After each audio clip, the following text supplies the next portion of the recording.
This show is brought to you by Beco Dairy Automation.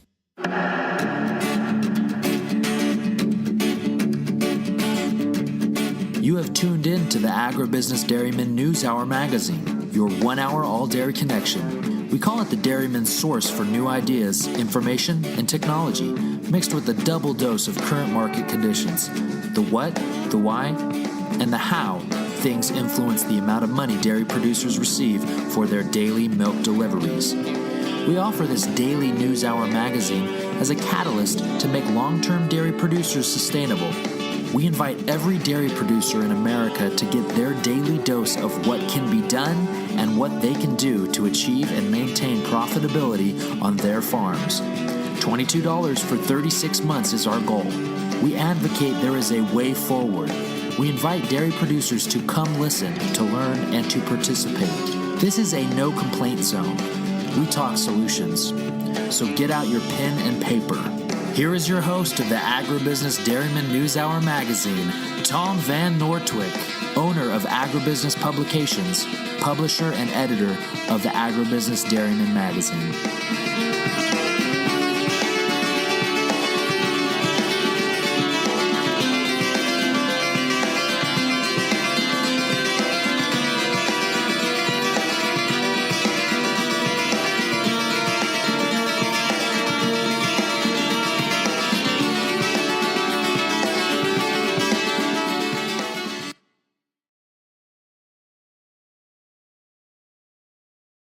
Good morning and welcome. This is the Agribusiness Dairyman News Hour magazine, your 1 hour all-dairy connection. It is Wednesday, March the 9th, 2016, and in the news today, many of the world's largest dairy importers are also oil exporters, and of course the low price of oil having an impact on their ability to buy more dairy products around the world. The article in the Farmer's Journal this morning goes as follows, and then we've always, every time we run these, we've got these wonderful pop-ups. And we're learning how, of course, I have no idea how to prevent that, but there they go. Okay, the price of Brent crude climbed above $40 a barrel mark this week for the first time since December, as oil prices continue to recover since plunging below $28 per barrel in late January. The price has now jumped almost 50% since the low ebb in January, and many believe the oil market may finally have found a floor. Investors and traders have begun unwinding bearish or short positions on oil as the prospect of oil prices falling as low as $20 per barrel diminishes. Add to this, there are signs that U.S. oil production, which has surged since 2010 on the back of increased output from shale producers, is slowing down, with output in decline for the past 6 weeks. No kidding. Who could produce it at $28? If the floor has truly been put under the market and real recovery in oil prices is on the way, there are positives for the dairy market in this. Since oil prices first began to fall in 2014, the buying power of oil in oil-dependent economies has been severely curtailed. Algeria, Libya, Nigeria, Iraq, Saudi Arabia, and other United Arab Emirates are all major dairy importers, and the dwindling oil price has made them less active in the market. Algeria has traditionally been the EU's most important market for both milk powders, and that's skim milk powder and whole milk powder, while it still remains the biggest market for skim milk powder and the second biggest for whole milk powder. Data shows that exports to Algeria in 2015 for both powders declined 26 and 48% respectively.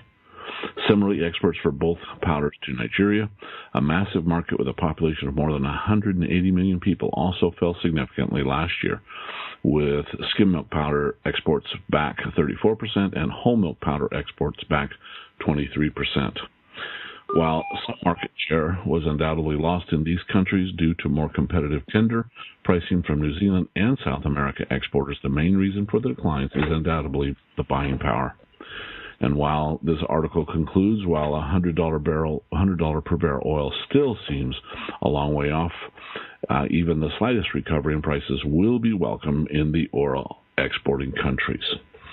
and of course provide for them the ability to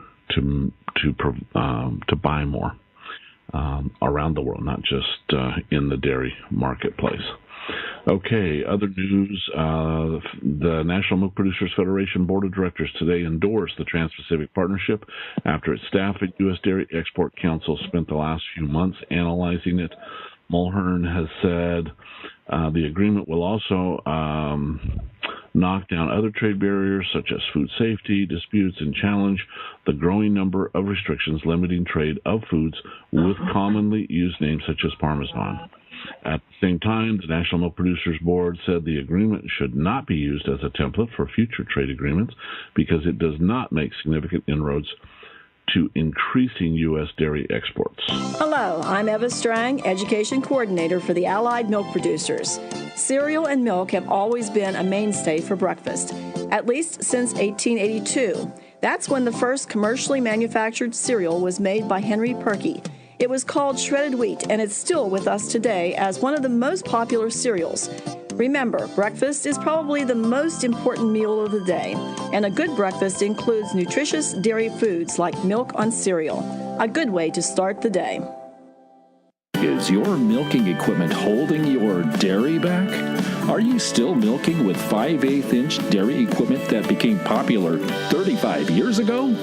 Your dairy's production and milking goals have changed. Shouldn't your dairy equipment be able to meet the same goals? Beco Dairy Automation can help with industry-leading, innovative dairy equipment that eliminates all restrictions in the milk path of your milking parlor. Eliminating the restrictions in the milk path improves production, milking flow rates, parlor throughput, and ultimately better udder health for your cows. Beco Dairy Automation is your partner for success, delivering unrestricted, durable, and profitable milking equipment to today's commercial dairy. To learn more, call us today at 1-800-344-7166 or check out our website at www.becoKnows.com.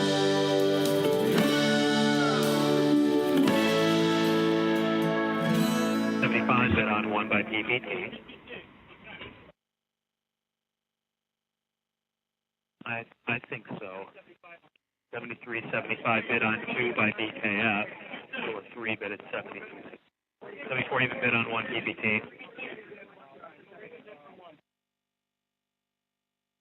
5 seconds to the call, steady bid on 1 PPT. Go to the call here. First call. Second call. Third. 74.25 bid on 1 by PPT. Posting. First call. Second call. Third. 74.5 bid on 1 by PPT. A half. Posting. First call. Second call. Third. Lows. All right, they're going to settle right there at 74.5, up a half. No lows trading. It's going out. PPT is unfilled bid. Yeah. So we're up a half. Yeah, no trades. All right, I'll talk to you for butter. No problem. Thanks. Sure. All right, everybody. We'll begin this Ultra Road settling 74.5, up a half with no low trading. So good to be back on here for butter and a couple of Q butter settled at 197 even. Stay with me. You're listening to the Agribusiness Dairyman News Hour magazine, your 1 hour all dairy connection. We've just concluded the dry powder trades with no loads trading up a half, though. And why that happens or how that takes place, it's a mystery to most everybody. But we're going to be learning more about that as we move along. Welcome back to the show. We appreciate your participation and the opportunity we have to bring you this information. We'll take a break here for just a moment with a message from one of our sponsors. Move over, Manny Mo and Jack. Thank you. For quick, convenient auto service and no appointment needed, ask for G Express service from Gorpetti Automotive in Visalia. We'll guarantee an oil and filter change in as little as 39 minutes. And there's more. Need your tires rotated? A brake job? Even a 15,000-mile service? There's no appointment necessary, and we'll guarantee your service time. G Express. It's a new level of convenience you'll only find at Gorpetti Automotive. Is your milking equipment holding your dairy back? Are you still milking with 5/8-inch dairy equipment that became popular 35 years ago? Your dairy's production and milking goals have changed. Shouldn't your dairy equipment be able to meet the same goals? Beco Dairy Automation can help with industry-leading, innovative dairy equipment that eliminates all restrictions in the milk path of your milking parlor. Eliminating the restrictions in the milk path improves production, milking flow rates, parlor throughput, and ultimately better udder health for your cows. Beco Dairy Automation is your partner for success, delivering unrestricted, durable, and profitable milking equipment to today's commercial dairy. To learn more, call us today at 1-800-344-7166 or check out our website at www.becoKnows.com. This is the Agribusiness Dairyman News Hour magazine. We're coming up to the butter trades at the Chicago Mercantile. We're coming up to butter trades at the Chicago Mercantile Exchange with our host Ron O'Brien, Senior Global Strategist with Interfoods. And yesterday, looking at the butter, what happened in butter yesterday? Butter was still off, closing at we got we got no high. seconds till we open it, so 197 even. Let's listen in on the butter report. 30 seconds till we open it.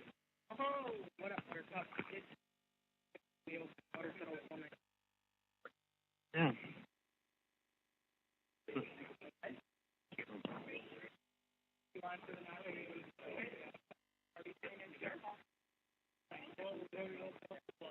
Yeah, 197 even. There was an interesting article about McDonald's switch to butter has increased the demand for butter by 20 million pounds a year. No butter on your biscuit or your pancakes at McDonald's. And, of course, the butter being the preferred choice rather than settling for market listed with the trade. 199 even offer by GTL. 194 even bid on one by GTL. 194 even bid. 199 even offer. GTL is the bid. BJM. Yeah. 198 even offer by BKF. BJM joins the offer at 198, so two offered at 198 even, one BKF, one BJM. Then it in.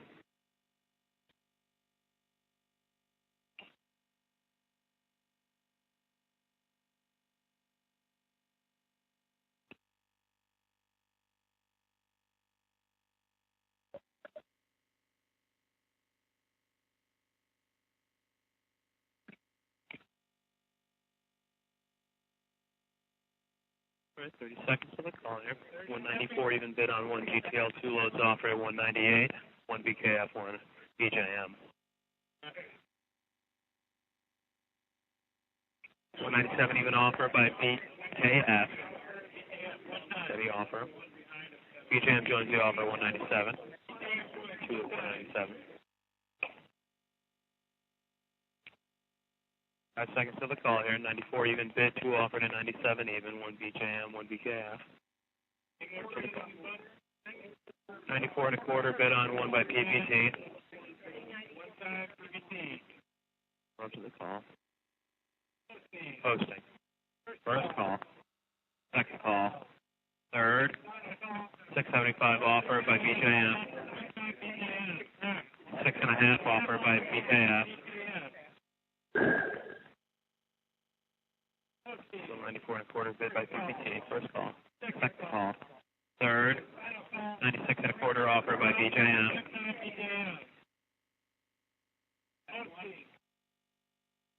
BKF joins the offer at 96 and a quarter. Two loads offered at 96 and a quarter. One BJM, one BKF.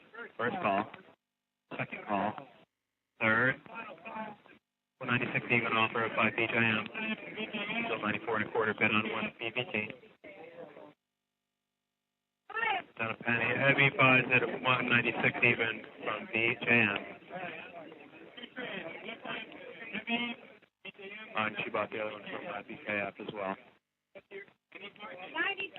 96 even bid on 1 by Abby. Posting. First call. Second call. Third. Close. All right, so I'm going to settle right there at 196 even, down a penny. 2 loads traded, just going out with Abby's unfilled bid at 196 even. Imagine life without cheese. Okay, it's a horrible thought, but we're only pretending. Pasty pizzas, blah burritos, colorless casseroles, the mind boggles. Cheese transforms the eating experience. It can be creamy or crumbly, sharp or sweet, hot and gooey, or room temperature. With hundreds and hundreds of different varieties, cheese can really add zing to your meals. Behold the power of cheese, presented by the Allied Milk Producers. Okay, thank you, Ron O'Brien and his team, for their help with their market trades this morning and their brief analysis that we do get. One of the things that we don't touch on very often is the Class 3, Class 4 price of milk. We're looking at April and May trades angling between $13.56 in April, $13.51. Now that's Class 3 milk down to Class 4 milk, which is right at $13.06 in April and $13.21 in May. That would have to put Class 3, Class 4 milk in 4B milk in California a little bit lower, someplace probably between 35 and 85 cents lower than that, but I have not heard anyone say they're getting $12 milk, but there was talk earlier in the week as we met with dairy producers about the prospects of $12 milk. So what to do and how to do it. I think our cover story today will reflect our feelings on the very positive things that are going on in the dairy industry. And I sensed that when I was with dairy producers, a few of the large producers talking about all the importance of improving products, making new products. It's a slow way, but a very tedious way to impact markets here in the United States long term. I applaud the people who can fight that battle for us. And certainly there are a lot of fronts, and that's the blessing of the dairy industry. There are a lot of people doing a lot of good things on a lot of fronts because you have several marketing. I need to find out how many different marketing organizations there are around the country.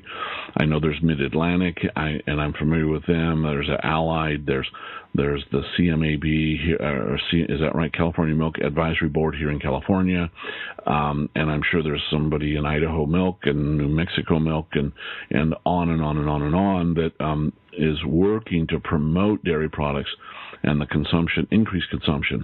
We tend to focus on a bigger scale. Okay, so what are our results? What are we actually accomplishing? And what could we do better in order to get faster results? Because that is something that we desperately need.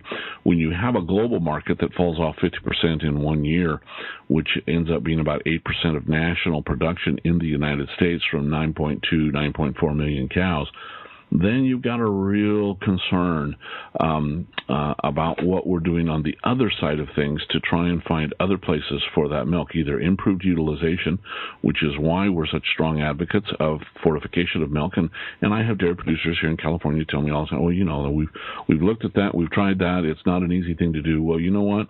It's going to get done because it must be done. You must provide to the consumer a better tasting, more nutritious milk if you have the ability to do so. You cannot continue to provide the leftovers to the consumers of this country and think that's okay. It's just wrong. And it isn't the best way to prosper the growth and development of the dairy industry here in this country. There is plenty of demand for your product.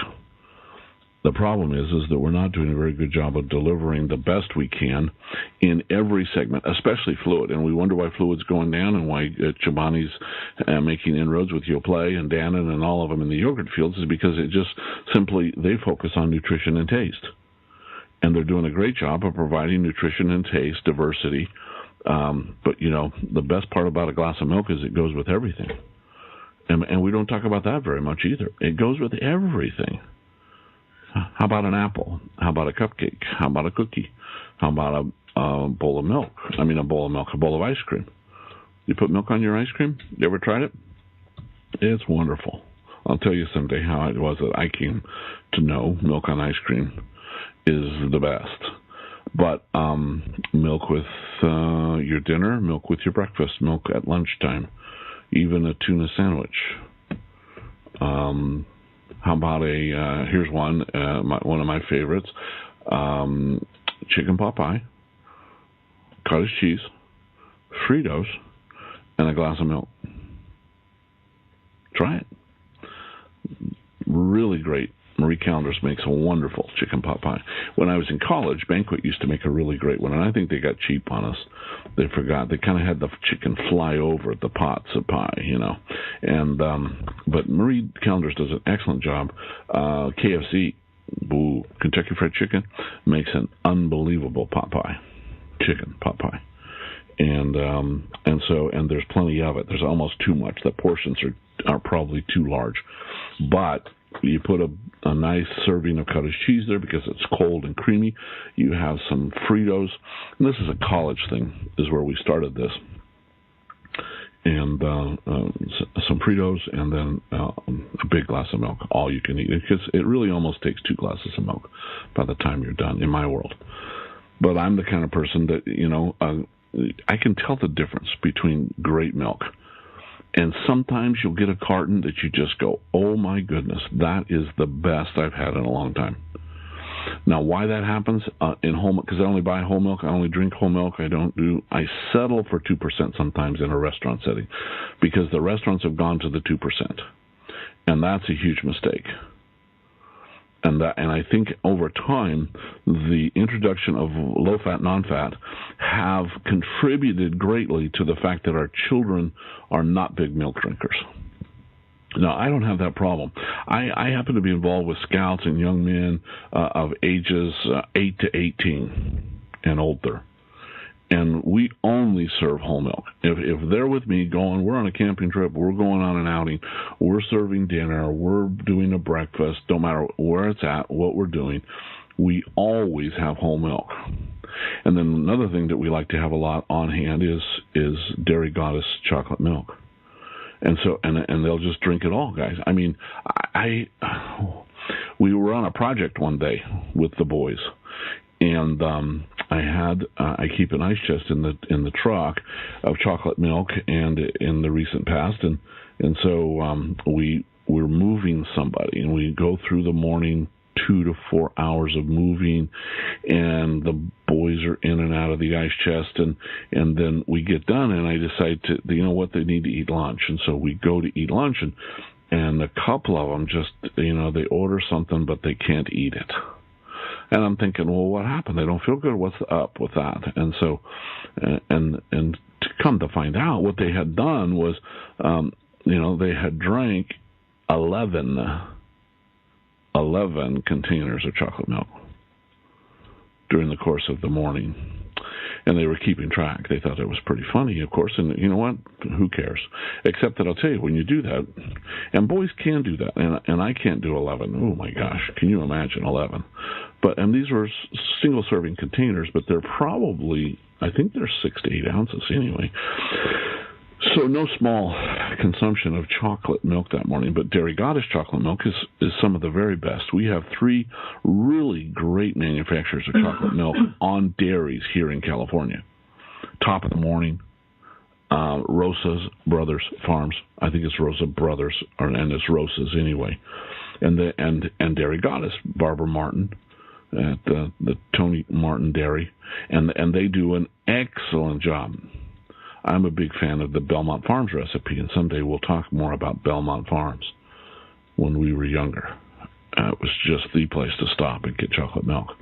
But the point of all this is that when you give them a great product, and the kids know that I carry whole milk on trips all the time. I mean, it's there. And so they come for the whole milk. They want whole milk for breakfast, and if you put it out, they'll drink it.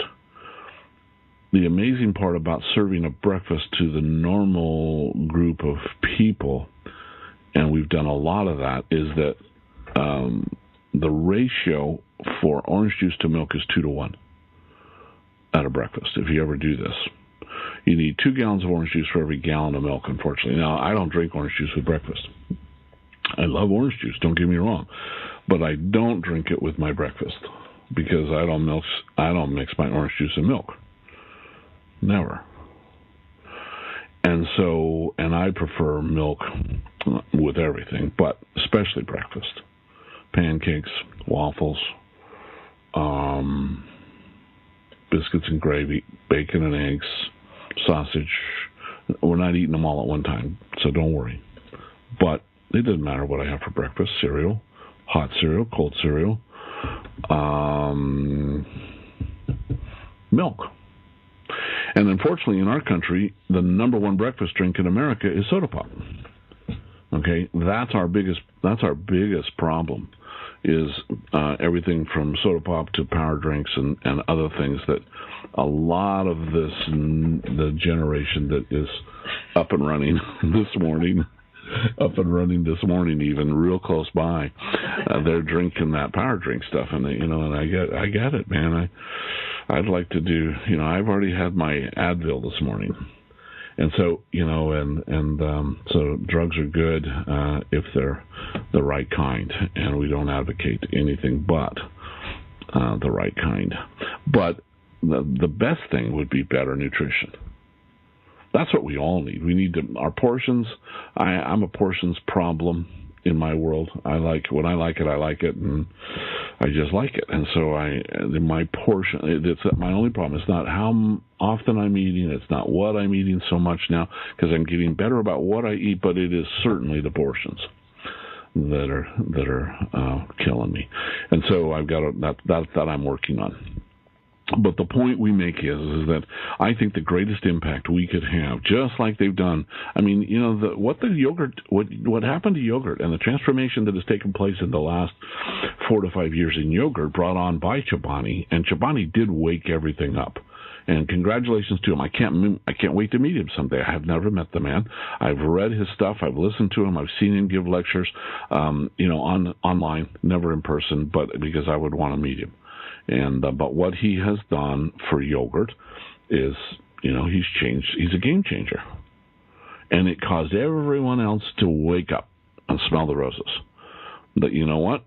Everybody wants better taste, more nutrition. That's what they're all about, and that is the key to success in marketing food in this country. Better taste, more nutrition, because food's not cheap, and the multiplier is when you've got a lot of children and family members to feed, then it's very important what it costs and what you're getting from what you're spending your money on. And dairy and dairy products are the very best thing that you could spend your money on relative to total nutrition, quality, taste, pleasure, enjoyment. I mean, there's nothing better than a bowl of homemade ice cream. Oh my gosh. As dairy farmers watch profits slip away and a wonderful way of life painfully comes to an end for future generations, Dairy Pricing Association sees a brighter future simply by having a solution. These dairy pricing farmer members in 10 states and growing have figured out a way. Government handouts are not the answer. It's time for farmers to take matters in their own hands. Dairy Pricing Association is asking for farmers to contribute 10 cents per hundredweight to buy surplus dairy products to create a floor price, as well as helping relieve hunger in America. This is a win-win. As dairy farmers, we watch markets fluctuate as much as $4 per hundredweight in 1 month's time. 10 cents is nothing. Imagine being able to curb another 2009 scenario simply by controlling the floor price that you need as a dairy farmer to stay in business. With the dairy products that you as a dairy pricing member purchase, thousands of people are fed. No government assistance is needed. Rather, simply you as a dairy farmer are helping yourself by helping others. For more information, visit online dairypricing.org. Even Rocky Road with milk on it. I like it. And of course, all sorts of dairy. Cream and whipped cream and sauces and fettuccine Alfredo and macaroni and cheese. You know, our kids love mac and cheese, but it better be good mac and cheese. And the better and the more of it, the more they like it. And it's good comfort food for the generations that are ahead of our children, too, right up to my age. I'm not a big casserole guy, but, a good serving of macaroni and cheese is always enjoyable. So the point we wanted to make in our cover story today is that there are a lot of great things happening in the dairy industry. Unfortunately, it does not, what is the word I want to use? It does not make up for an 8% reduction in global demand in 1 year. It's just impossible. And while we're incrementally seeing, things tick up in the amount of milk products consumed in the United States and around the world, the fact is that our fluid milk is continuing to fall on a regular basis, and it doesn't need to. The kids will drink the good stuff. Just buy the good stuff, okay? In fact, it just needs to, it's going to increase utilization, it's going to increase consumption. Fortification nationwide in all the other 49 states is what will be a game changer. The other component that we want to continue to advocate, and we will push from the producer sector, and ask producers to support the plan to see to it that the poor and the needy of this country have better access to dairy and dairy products. We've got to find a way. It constitutes 15 to 20, and maybe even more, 25% of our population that are not getting their desired levels of dairy products in their diets. And so, what are we doing about it? Well, we ought to be able to find a way. If we can provide, if we're willing to go to a low of $12, $13, ladies and gentlemen, if you're really willing to go that low, and you want to be the low-cost provider, number one, it's not sustainable, and so I don't advocate it.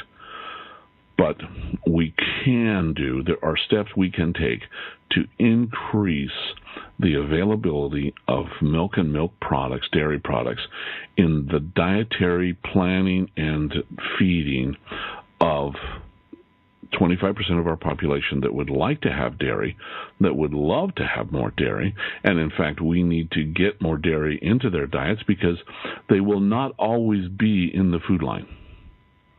They may not always be part of the welfare plan. And there's nothing wrong with the welfare plan if you've got a plan. But the welfare plan should be, okay, how are we going to get them from where they are now to where they want to be? I had this about a family that I'm familiar with that was four people, single mother, grandmother, and living on $668 a month. All in, all done. Apartment, car, gas, insurance, food, utilities, etc., etc. Now, the blessing was that she had her older son living with her, okay? And her older son was able to supplement that income. But how do you live on $668? Well, the long-range plan would be to build that up over time and increase the level of income. More skills, more education, better opportunity. And that's exactly where we need to go with our people in this country who are currently part of the welfare plan. Assistance doesn't run 2 generations or even 2 years. But we do nothing very little, even within my realm of influence, through our church and here in our community, there is no effective implementation of the way forward. Moving them, they're on assistance, they're receiving food, they're receiving support, and that's a hand up, not a hand out, but it's not a hand up if we don't move them from where they are to where they need to go to be self-reliant. So the point is that we like to make is that in this 25% of our population that would like to have more dairy, we would benefit from making sure they have more dairy. It's a very affordable marketing plan to introduce them to the great quality and taste and nutrition of dairy, and teach them the skills necessary in the home. And I think we need to teach it to all mothers. The obesity in this country amongst our children and adults is, you know what? Somebody's got to be in charge, and it needs to be mom and dad. I'm not going to just blame this on the mothers. Mom and dad need to have a nutrition plan. Mom and dad need to have a program. Mom and dad need to watch the portions and the quality and the nutrition level of what they're consuming and teaching their children to consume. This is a medical nightmare that we have created for ourselves, and it can be changed, because we can do better. I know it's a forefront in my mind. For me personally, it's just too hard to be severely overweight, or even a little bit overweight, or out of shape, and not eating nutritional, beneficial food for the most part. Doesn't mean we don't, have a bowl of ice cream and some cake from time to time. But again, what's the normal, and what's the best thing we can do? So the shout out is to all of the people in the dairy industry today who are doing a magnanimous job of improving the consumer's perception of dairy and the increased consumption and utilization of dairy products produced by dairy producers. Why? Because we got a bunch of dairy producers that want to make all they can make, and that's not always the best thing either, but we're not going to talk about that today. But what they do make is the best in the world. It is the best in the world, and we need to continue to ensure that that is the case. But we also have to do our level best to see to it that a full contingent of our population has access to dairy and dairy products. It is the best tasting, most nutritious source of protein in the world, most versatile, hugely versatile. You can't do with chicken what you can do with milk and dairy products. Both sources of protein, both very good. They're fixed a lot of different ways, we understand, but boy, dairy has, hands down, tremendous diversity and opportunity. So anyway, away we go. It's been fun being part of the process of seeing this evolve. And congratulations to the yogurt people and the Chobani people in particular who pushed everybody else. And everybody else who rallied up, stepped up. 85% of the households in America have some sort of yogurt in the refrigerator at any given time. That's huge. And that's a great thing to have in the reefer. It's a good thing. And especially if our young people are consuming our elderly, maintaining their health and vigor and a lifestyle that's enjoyable. I have some very good friends who are aged now, and the thing I wish most for them is just a sustained quality of life until the end. Nobody gets out of here alive, but, it shouldn't be miserable between here and there. And one thing about dairy is it makes it just a little more tolerable. And so we love our producers, those who process and manufacture it, the retailers who get it out. I can go right down the street and pick up all I want anytime, and it's a blessing for all of us. But there are those that can't, and we need to be fostering a method forward that can meet their needs and the opportunities. That's the best part, is there are tremendous opportunities that we need to do a better job, a more aggressive job of taking advantage of. And that will benefit the whole of the industry. And so to that end, we will go and push that agenda. But congratulations to everyone in the dairy industry today. And we'll be back on Thursday, the 10th of March, 2016, and look forward to that opportunity to share more news, ideas, information, and a way forward for dairy producers. Everyone have a safe day and goodbye. Are you restricting the profitability of your dairy herd? Beco Dairy Automation can help with industry-leading, innovative dairy equipment that eliminates all restrictions in the milk path of your milking parlor. Beco Dairy Automation is your partner for success, delivering unrestricted, durable, and profitable milking equipment to today's commercial dairy. To learn more, call us today at 1-800-344-7166. Check our website at becoKnows.com. To learn or hear more, please join us for our daily News Hour magazine, your 1 hour all dairy connection. It is broadcast live every morning at 8:30 a.m. Pacific and 11:30 a.m. Eastern. You can join the broadcast by calling 712-432-0900. Your conference PIN number is 666632#. Or you can listen to the recorded call by dialing 712-432-0990, using your same PIN number for personal access. Find us on Facebook, Twitter, and on YouTube. We truly believe you need to and can know more. Our job is to deliver more knowledge to dairy producers, believing that if knowledge is power, then applied knowledge is nuclear power. We'll see you on the call.